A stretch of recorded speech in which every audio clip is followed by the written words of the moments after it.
first episode of 2024. 2024. Crazy. Crazy. This is actually episode 63. Crazy that it's already 63 episodes, and also that it's 2024 already. We started this in 2022. Wow. And you should just keep kicking us over the next line. Yeah, actually. Okay. Welcome to 2024 of Sisters Reading Romance. This is Ayesha, one half of this podcast. This is Lexi, the other half of this podcast. And this week we did Bitten by Kelly Armstrong. Canadian. Which I didn't realize until I looked at the back of the book at the author thing, which was interesting. She's like Ontario, is she not? Mm-hmm. Toronto. Obviously, because like this book takes place a lot in Toronto and upstate New York. So yeah, interesting. Okay. Tropes. Shifter. Werewolves, like they call themselves werewolves, but this is definitely more of like a shifter romance or a shifter. No, book. they have to go out in the full moon, do they not? No, they just like say that the pull is to change is stronger in the moon. Okay. All right, then it's like it's mainly shifter. Yeah. Fated mates? There's a question mark. No, I don't think they have mates in this show. I mean, okay, show. I think we'll get Besides there. Clay, but that's just because he's like obsessive. I think we'll circle back to Clay because I have a lot of thoughts. So, and we'll circle back to this like fated mates thing. This is love triangle. Touch her and die. Love triangle. Is it though? Because she's never really in love with what's his face. Okay, but she's still with him. I guess so. There's cheating. There is cheating. I don't know. Is that like a trope though? I think I have that as a trigger warning. I don't know. I have it as a trigger warning. Cheating. Found family. Yes. Urban fantasy. Yes. And then I have touch her and die. Sure. Love triangle. I mean, like, technically this would be labeled a love triangle. Technically, yeah. But, okay. So this had a 4.02 on Goodreads. And it had over 100,000 ratings. Well, it did come out in 2001. Yeah, but So it literally had 23 years to accumulate that many ratings. That's fucked. This book is 23 years old. It's actually crazy. Yeah. I did not clue that into my mind that this is... Well, it also probably got a lot of ratings after the show came out. Yeah. I did. We both looked for this show, and we can't find season 1. I watched it when it originally came out. I did not. Maybe I did, but not like I sat down and watched it. It was like, sometimes it was like on TV, and I would watch random episodes. No, but I watched it when it originally came out. Because the show came out in like 2012? late 2000. Yeah, when they're still trying to... Back when like MTV was still kind of big and like on the cusp of like Teen Wolf, Pretty Little Liars. I came out before we finished high school, so it was like 2020 or 2013, 2012. We can Google it. We could, but okay. I just thought that was so high. I was like, whoa. But I guess, yeah, this book is 23 years old. So, I mean, you'd assume so. Okay. Trigger warning. I have sexual abuse. Because it's like never really explicitly said her foster dads abused her. But like, it's very strongly like they did. Yeah. So there's that. Also, trigger warning, this entire book is very rapey. It is very rapey. Very like in I'm a man and I have the right to do what I want. Yeah, and like nonchalantly they talk about rape in it. It is just It is very early 2000s. To yeah, be when I read honest. this, I was like, wow, this was definitely written in the 2000s. That's what that's why I looked up when this was written. I looked at the copyright on this. Cheating is one. I have graphic violence. And then I also have the foster care system is mentioned in this. And bad dads, I guess. bad dads who but good has- dads. Who was the Because dad? Clay's dad just like abandons him. That's how he ends up like, I thought he was bitten. no, as a kid. Oh, Yeah, maybe. because that's why an 8-year-old would be able to turn. Although what's his face's dad, Jeremy's dad, goes and sees the wolf kid and goes, he'll die, it's fine, and then doesn't even. Yeah. So I mean, bad dad, but then Jeremy's a good dad. Jeremy is a good dad, pseudo dad. Okay, so the main characters in this book, Elena Michael is 30. Yeah, she's like 29, 30. I think she's 30, and this whole book is from her POV. Yeah. And I hated that personally because I wanted to see other people, but it is what it is. This is a very like 2000 fantasy romance or paranormal. And then I made note of Clay. Clay's He's- like 37. Yeah, so he's like older than So she when is. I was She's in- a thing for older guys, hey? Because what's Yeah. the boyfriend's name? I don't fucking- Philip. Philip. He's Sorry. 41. Yeah. So I did the math when Clay and Elena would have met originally. So she was a sophomore She in said university. that she was like 22. She was a sophomore, so she would have been 20.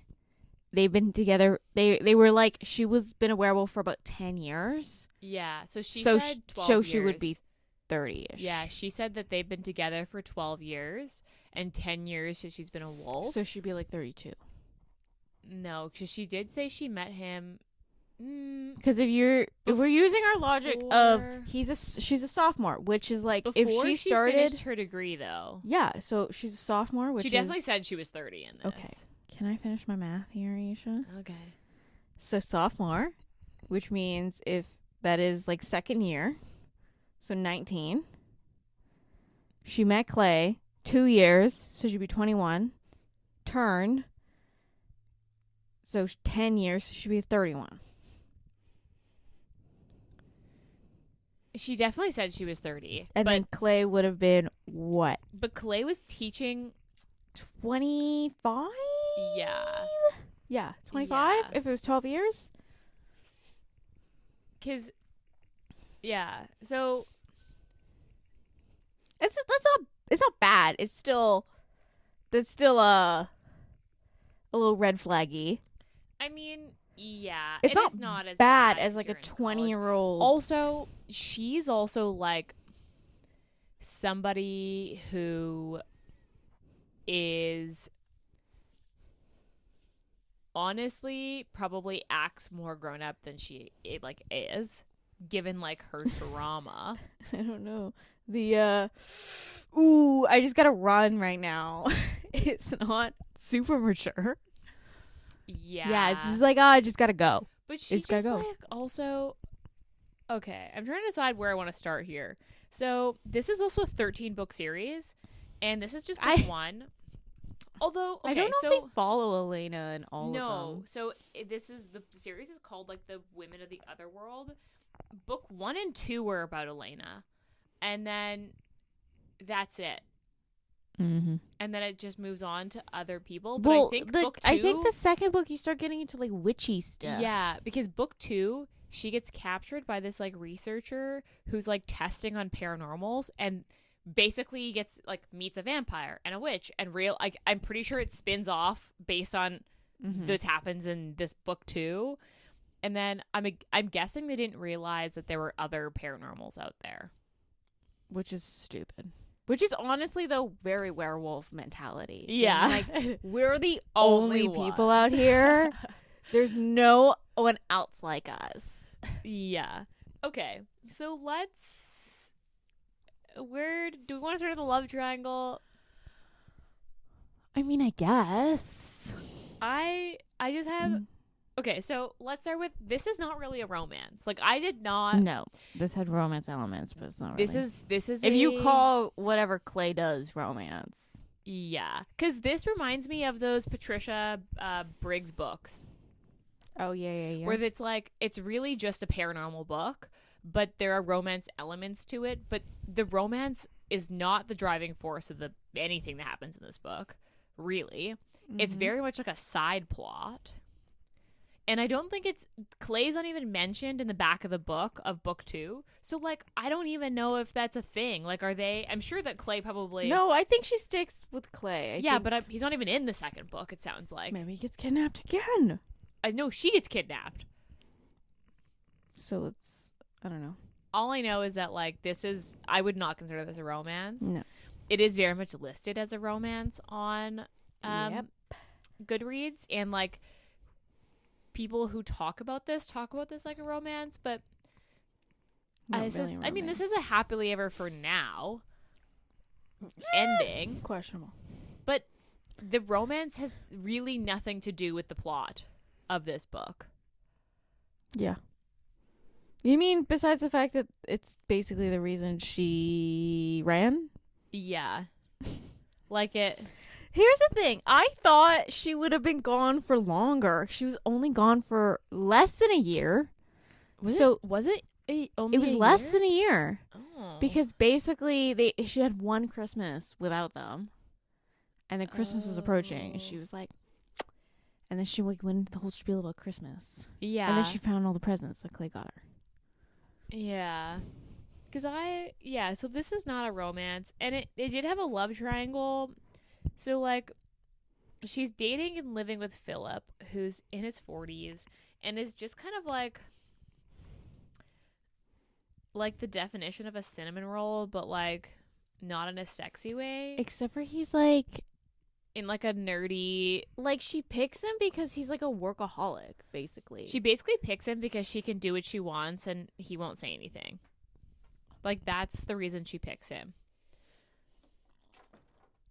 And because, he's never going to question her or fight her on something. He's kind of like a meek character. Yeah. So she picks him for a reason. And then Clay, her relationship with Clay is toxic as fuck. Yeah. It's so toxic. That's my number one note is this is a very toxic relationship.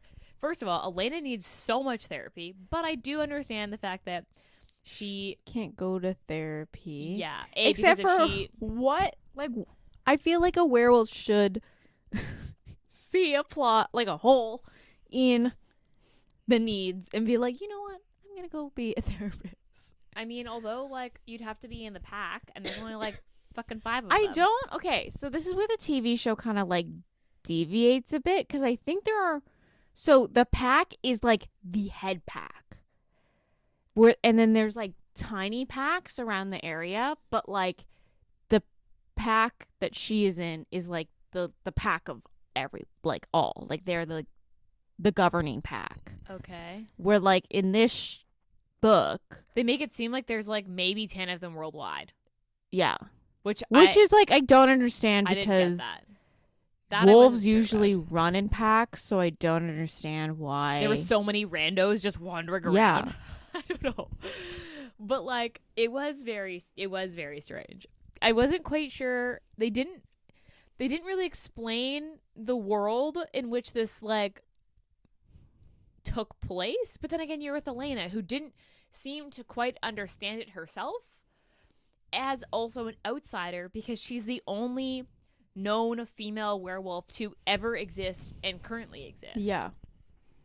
So I guess she also isn't privy to some of that. I don't know. It was very weird. Well, I think living 10 years with Jeremy, she would know most of this stuff. Because I was expecting one of them to stand out as, like, the second alpha. It ain't gonna be Clay.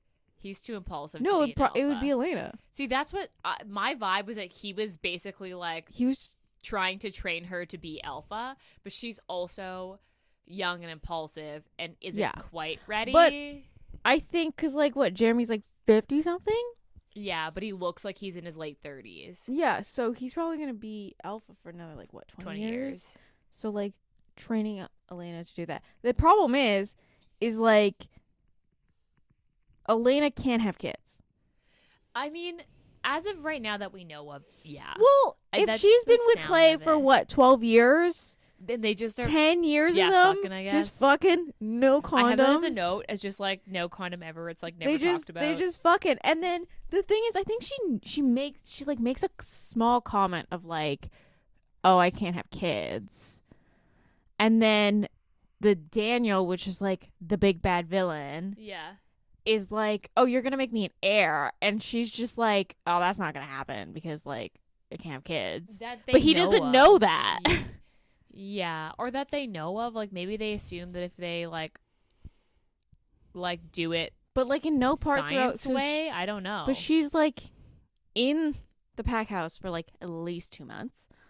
No mentions of periods. I mean, although, is that ever, like, a thing that people mention in paranormal? Well, I and would assume if you're running around naked. I guess so, but I've never. I can't even picture a romance, like a shifter romance, where they've ever mentioned that. So I don't know if that's the right like train of thought, but I get what you're saying. But yeah, they never use any condoms. There's never even a talk of condoms. I think 100% like she can't have kids. It is hinted at. It's never fully stated, but it is hinted at. Whether that's an author trying to leave the door open in case she decides to make it possible at some point, or whether it's like never really just said because it just was never relevant to the plot, because it isn't actually relevant to this plot. Yeah. But also Clay and her just fucking on every surface in the woods. Yeah. That was okay, because yeah, the love triangle isn't really a love triangle, but like she forgets it about is. Philip all the fucking time. And then she just goes back, and her and Clay, like, they have sex multiple times. And I while just she's remember away. this one quote that was like, technically I should feel guilty, but it's Clay, so it doesn't count. Yes. And okay, my other major bone to pick with this book is they never talk about the circumstance in which Clay like bit her. Besides, like, you get the flashback scene of it happening, and then the like immediate like after of her like But that's transitioning the and him conversation being that she continues to avoid never actually happened. But then and I was expecting that last scene in Toronto. I was expecting it to happen, and then you never find it out. doesn't happen. And I was like, well, I want to know. Because they were going to have it, and then Clay got kidnapped. Yeah. And then they couldn't have it. I wanted to know what happened. Like, I wanted to hear him tell I his think- side of the story. I Like, think why it- did he think this was a good idea? I mean, I think he's shown that, like, impulsively, like, he cannot live without her. Yeah, but like there So, had to like- be, because he tries multiple times But to explain and the- hints at it like it's like an impulse, like a knowing that he had, and he like tries to explain this, and like she cuts him off her time. So even us as readers never fully know, and I was like, I need to know why, because you don't know why. Is I he think- ever truly redeemable?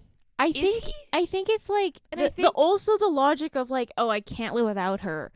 That was also like a high risk scenario because no woman has ever Ever survived. survived. So he either was biting her, assuming that she was gonna die, but he wanted to put that risk, or he could have just lived with her as long as he possibly could. And change the whole like we have kids and you stay with me, but you know yeah, who I but am. Clay is like borderline a psychopath. Like he has psychopathic tendencies. Yes.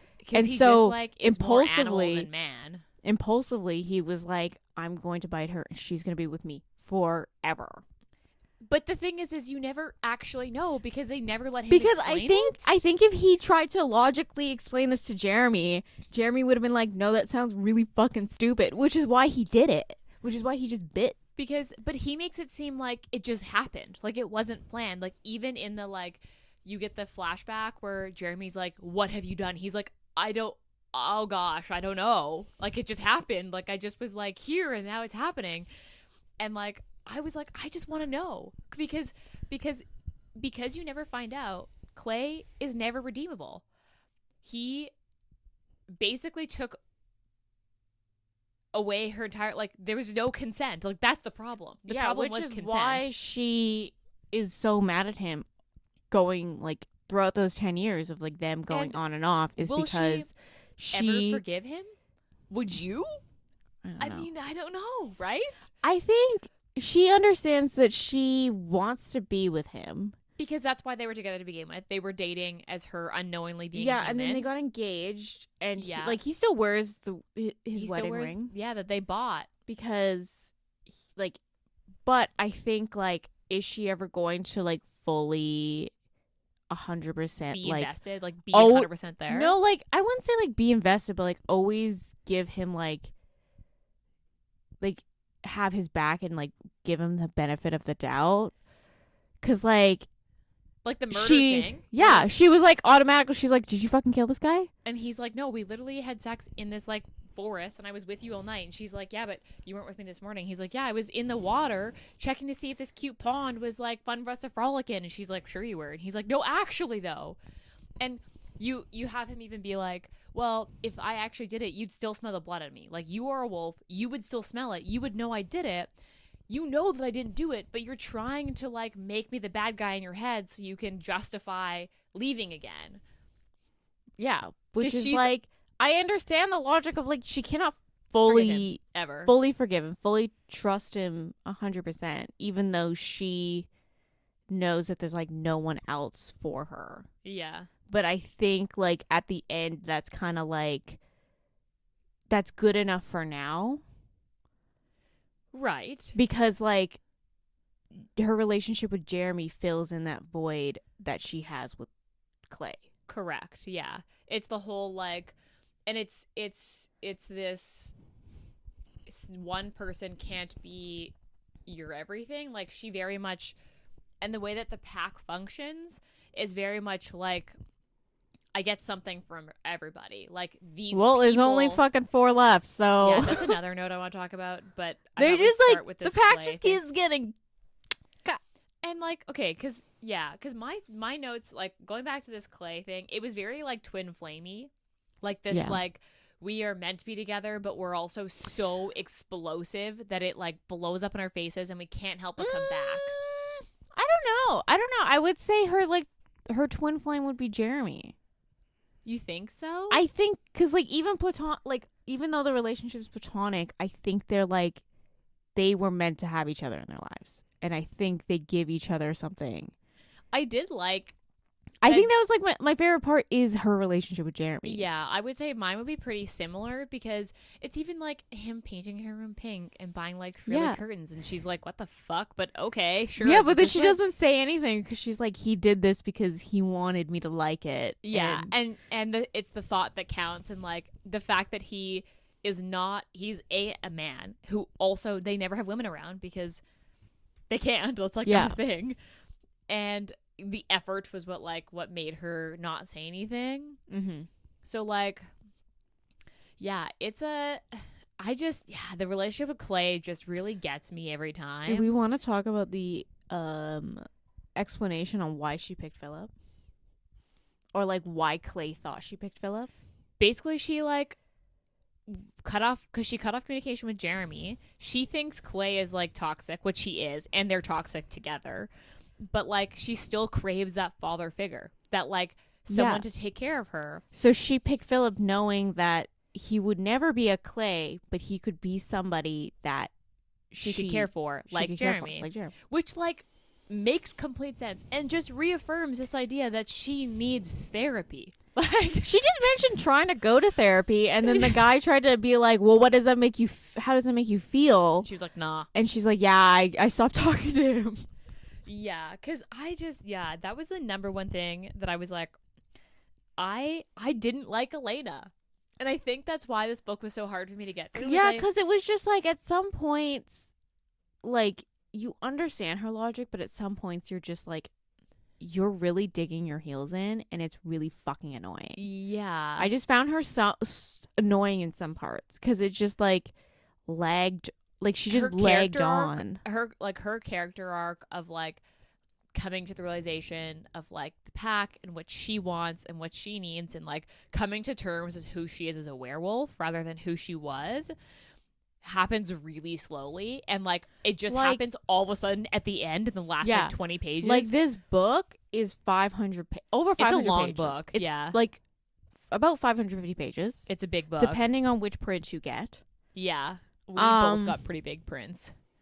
And, like, literally nothing happens until the last 100 pages. Like, she doesn't understand her feelings towards Clay. Or Jeremy, for that matter. Until Clay gets fucking kidnapped. And then instinctually, she's like, I gotta run and grab him. I gotta run and get him. Like, I have to run. Yeah. So like, I can't even take a plane. Like, literally, like, she transforms, like basically against shifts her will, because of all the like adrenaline, the Yeah. fear, the like over because she emotional overload. obviously wouldn't have done it in front of Philip, and obviously she would have waited for the ambulance for Philip. But like when he told her that Clay got kidnapped, then she was like, I gotta go get him.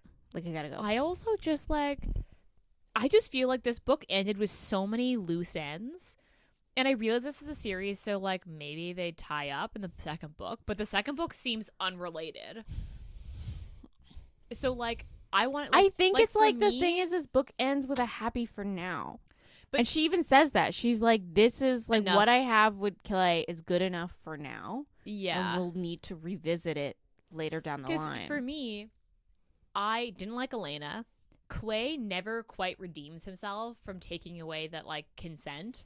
Yeah. Because you never hear his like explanation, and I kept waiting for him to be able to like say his piece so that we as the reader could be like, okay, like you are now slightly redeemable. Like you wanted to see his villain origin story so that you could like feel bad for him enough to buy in, but he never gets that He because never gets Elena it. never listens. So then I don't like Elena, I don't like Clay, and I'm like, why am I here? Like, Yeah. what am I doing here? And then the big bads just like, he just dies. they just turn So on themselves. anticlimactic. Like literally, like they Yeah. just take each other out and Except then, the one guy who's except like, for the one guy that that Elena like is like, I'm fucking gonna kill you. Like, and the one guy at the end is just like, honestly, I was just here for the plot, and I realized that this isn't gonna work in my favor. So I'm sorry, but I also well, also kinda the want thing land. is he never had any beef with like He Elena just was and honestly Clay. there for the plot. He was there for the plot. He was like, I want to see what I could get out of this, yeah. but I'm gonna bail the first chance I get Honestly, if things turn sour. So when Elena shows up, he's like, ooh, I don't think this is gonna work out for me. Yeah, I think 'cause I gotta he's help like, her you out. weren't actually supposed to like. Show up. You were supposed to, yeah. So maybe you should go. 'Cause, like, go get your everyone like, pack collect- and come back, and I'll 'cause- leave now before shit happens. Yeah, because like everyone collectively in the world is just like, I'm super fine if Clay dies, but like a lot of the mutts are like, we don't want Elena to die because she's like not a bad person. She's also just a like anomaly, like a complete anomaly. Yeah. And I think they realize that if Elena dies, and Jeremy would be fucked, and like he would come after all of them. Like I think both Clay would Jeremy be, and Clay would probably like Clay would go feral. yeah, probably. but and Jeremy would be. I think he'd I be think- more upset if Yeah, Elena well, died I than also Clay. think that like at that point, if he loses Elena, he would be like, well, what's the point of the pack anymore, right? Because Clay is, yes, his pseudo son, but he also sees Clay's flaws in a lot of more Like Clay is literally distinct just ways. Clay is just the enforcer. Like he's Yeah, he's super intelligent in terms of book smarts, but he literally cannot apply that to emotional intelligence. Yeah. Like, he cannot control how he feels and when he where feels like it. Elena, I would say, is Other far way around. Yeah, Like, she is almost overly emotional, yeah, but he can see the potential in her to make the right choices, because she does make them, just not all the time. yeah. Yeah, I just I don't know. I hated Philip in this book. I was like, I don't see the I see the purpose of it, but The like, thing I also, is like I think in the show they get rid of Philip quicker I mean, that would make sense to me. because I don't think they go back to Toronto in the show. They do. I'm pretty sure Do they they do? do. I've definitely But I seen do think Logan is more prominent in it. I don't think Logan dies so fast. so not so fast, but like I don't think Logan dies in general. Okay, let's Like- talk about that. So that was my least favorite part, actually. Is when the Was fact that when- Logan's was dead. all of them dying for like no fucking reason. Like I thought they would all last a little longer, like to have 2 pack members die. I just don't understand like I understand Peter because they were just like ambushed and he Yeah. was taken like obviously off guard, but like I feel like to be part of the pack, they would have to be like they would have been trained very, very well. Yeah. So the fact that like Logan couldn't have put up a bit more of a fight, it also seemed like he was taken from the airport. yeah, But like, I don't know. Like, that was my least favorite part because I was like, why did all these people have to die? Like, I just don't. Like, I get it, but I don't. Because I don't feel like it added to the stakes at all. yeah. Do you know what I mean? Like, I didn't feel like the stakes got higher with each death. Like, they just felt so sad and kind of unnecessary. And then I felt more like, what is the pack? If the pack only has what? 5, 6 of them. Is No, it even 8, like, 7 or 8 in the beginning? So and then ends there's- up with the 2 son and 5. and I because was only Peter and Logan die. yeah, but I was just like, the pack is already small, and then you kill off 2 people. How do you make the pack bigger? Do you bite people? I did feel like the world was never explained, and I had so many questions about how the world worked in this. Like, do they bite people? Is that how the pack gets bigger? Is it No, only bigger when 'cause, you're like, born a werewolf? Everyone in the pack besides Elena were born. Were they not? I don't know. Was Pete? Maybe Peter? No, Clay was bitten. Oh, I guess Clay. But like besides like Jeremy's pseudo children, So I don't because know. like Antonio had Nick. had Nick Yeah. when he was like 16 before he even transformed, Yeah. and then Logan was like in the foster system, and then he got a letter when he's 16 being like, you should go to Jeremy Yeah. because you're about to be fucked up. And then I don't know, I guess Peter went a little crazy. Oh yeah, Peter And had that's- his like that's little the- stint of like, I'm leaving the pack, and then came back. Yeah, and that's so But I think each pack member is connected to Jeremy. Like, the reason they're there is Jeremy, not any other reason. Because Peter calls Jeremy when My he thing gets is, like, to I hit the don't fan. Logan goes to understand. Jeremy before the transition. Antonio and Jeremy are best friends, which is why Nick is there. And then Clay, Jeremy picks up. Elena is like thrown into this mix, and Jeremy basically like adopts her. like I don't understand why they have their stance against women. I understand that like the gene doesn't pass on to daughters, but like if you want numbers, You marry and you have one mom with more than one child. yeah. Yeah. I literally don't understand. I don't think they want numbers. Like, maybe they want to be a dying species. But this is what I mean. The book never explains the world. So I have so many questions on how this pack functions in the world in general. It was very confusing. Yeah. I did like the wedding ring that Clay was wearing, the wedding ring. I have that as a note. Like, I did think that was really cute. But then he doesn't fully get redeemed, so I don't know. I also have my favorite scene. Like, if I had to do like my least favorite part / scene, my favorite is, because you said the Jeremy thing, that was gonna be mine, was that like her relationship with Jeremy. But if I had to pick like a part, it'd be like the dog bite thing, when she like faked that dog bite, and then there's like literally they're standing over a dead body, like, for lack of a better word, like the body's under the bridge, they're on the bridge, and they're like, this is gonna go very, very bad. And then Clay blows up, and she's like, Clay, you I fucked guess I have up. to sacrifice myself, and just like eggs on this dog, this hunting dog, who then bites her. Because dogs don't like werewolves. Yes, and then bites her. Then Clay kills the dog, and then everyone's just like, okay, we should go. You're okay, right? Yeah, it's fine. This is weird. Anyway, bye. And like, it was a good scene because obviously Jeremy and Clay knew it was happening, and Elena was like, oh, fuck my life, I'm gonna have to fix this. And then does it, and it was like funny because you as the reader were on like the inside joke of the fact that it was like staged. But I thought that was a good scene. I like the scene where like it's like Jeremy, Clay, and Elena all in the study, and Jeremy's like pretending to sleep, or he's like resting his eyes, and then Clay and Elena come in, and they just start like kind of arguing, and they're like, "What do you think, Jeremy?" And he's like, "I'm asleep." And they're like, well, you're not asleep because you're talking to us. Yeah. So, what do you think? And then they start arguing again. And then he's like, reaches a point where he's like, I guess I'm going to have to. He opens his bedroom door. What'd you find? Is there immediate danger? No. All right, I'll see you in the morning. Closes the door. And they're like, but don't you want to know? He's like, I can know in the morning. Yeah, I liked Jeremy. He's probably my favorite character. I hope he gets a book. He probably does.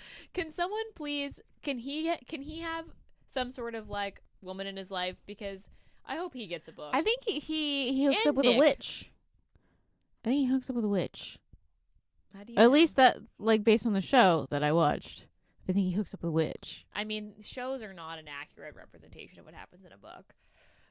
Okay, so your least favorite part was what? Was the fact that, like, she didn't understand her feelings towards Clay until literally, like, the last 2 pages. Yeah. And then they, like, resolve it being like, oh, I guess I won't sleep with other men and, like, give him another chance. And I'm like, that, like, you're literally giving him the bare minimum. Okay, I won't cheat on this guy. Okay. Yeah, it's very much like I realize I can't live without him, but I don't love him. Yeah. Or I'm in love with him, but I'm not ready to be with him. It's a very strange, resolution for the relationship. My least favorite part was their whole thing. Like, the whole, whatever it is that they were doing, I didn't like. It was, like, toxic. The sex was, like, good, I guess. The scene from the woods, when they had sex in the woods and came out, and then everyone was standing there. Yeah. I was like, okay, yeah, this is fun. But I don't know. I wasn't sure, like, was the plot meant to put them back together, or was this meant to be my question is, was the plot to get Elena back with Clay, or was the plot supposed to be a character growth for Elena? Or are those the same thing? Like, is that the same But thing? does she, here? how much character growth does she do? Not much. Like, to Yeah, be honest, the not character much. growth is literally her realizing the feelings she always kind of knew, but she was running away from them. So, like, is that really character growth? No. It's just, like, Not really. her realizing that, like, she's got to feel these feelings. See, but that's what I mean. I don't know. Okay, well, do you have anything else to say about the plot? No. This is a good paranormal book. I don't know. I can't. Although it is very 2000s. This is very, a very if you can 2000s get book. over how rapey the book is, it'll be a good read. The thing is I think I read this as a teenager, and I don't remember it being this rapey. If you're a millennial and you read this, you might be able to be like, okay, this is of its time a little bit, and you might be able to look past it. If you read this, if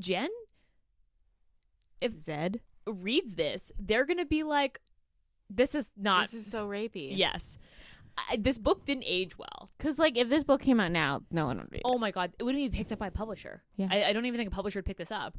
It is very rapey, and it did not age well, in my opinion. Would I? Question is, if you, my fucking cat, is Demon always cat, trying to- yeah. the gremlin's back at it again. If someone asked, "Hey, should I read this book?" would you say yes? I'd probably say no. I like, as a first shifter book, I think I could give a better Way better. couple I recommendations. would give one of the Suzanne Wright books. Yeah. For sure. I would. This would not be on the list at all. Of like, Yeah, or if people were like, oh, I really want something werewolfy, what do you want? I'd be like, just watch Teen Wolf then. I mean, this would be that'd be a similar timing to when this came out, probably slightly sooner. It came out in 2014. I think Teen Wolf came out like 2012. Because we were still in high school when we watched Teen Wolf. Yeah, we were. And this was not a high school No. show. The first season, obviously, is the best season. Also, it has the most amount of sex in it. Of this book? Of this Of this show. Well, that's because this book is supposed to be about Clay and her. Yeah. Well, I don't know. So, okay. What's your rating? I gave it a 3 on Goodreads, but I probably would like 2.5. I would stick with the 3. This wasn't like horrific. Would I ever read this again? It Probably not. took me so long to get through. Yeah, it did. I would agree with that. Okay. What would you say this theme is? What, like a 2? Like sex happens, but it's not 3. very. You give this a 3? Well, there's a lot of sex. Is there though? Yeah. Like basically when she shows up, they start fucking. Like there's maybe 5 scenes. I guess. But they're not descriptive. Okay, maybe then 2. Jeez, you fucking bully 2.5. Okay, so would you recommend this? No. Would you reread this? No. Are you going to continue the series? No. Okay. So I agree with all of those sentiments. I don't even think I'd continue the series. Like, We're just gonna toss this one back to a used bookstore. And yeah, we got this. Both of us had this on our shelf because we got it from the used bookstore, and because we know of the show. And I don't think that this will be a fixture on my shelf at all. Ever. I think it's going back to the used bookstore for the next person to maybe read. I don't know. Okay. So what's your current read right now?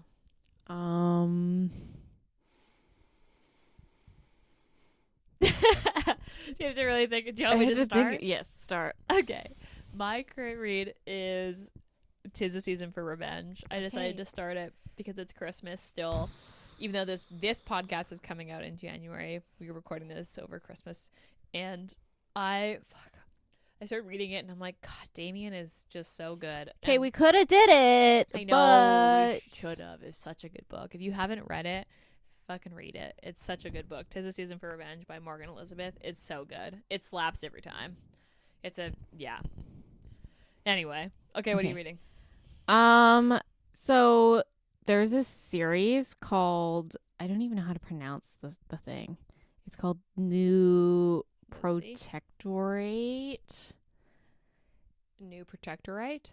It's like this urban fantasy, and they have this like Who's the author? Abigail Kelley. Okay, I feel like I've seen these covers. The reason I picked up the first one was the cover. The first one was pretty good. Okay. When you say that, is that like I mean, it's not my favorite. I don't know if I'd reread the first one, but I think I would continue with the series, which I'm gonna do because I want to read the 0.5 because it's not technically part of the overlying plot. But I'm reading the Empire. Okay. Which is 1.5, and it's a vampire. Okay. I don't know. I haven't been.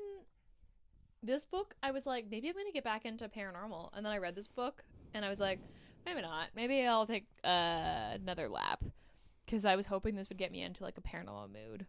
But yeah, Bitten just didn't do it for me. Didn't slap. Didn't do it for me. Okay. So, next week, we are reading Song of Achilles. Dude, get fucking ready. So... And it's a book from my shelf. I just am I emotionally ready for Song of Achilles again? You have to be.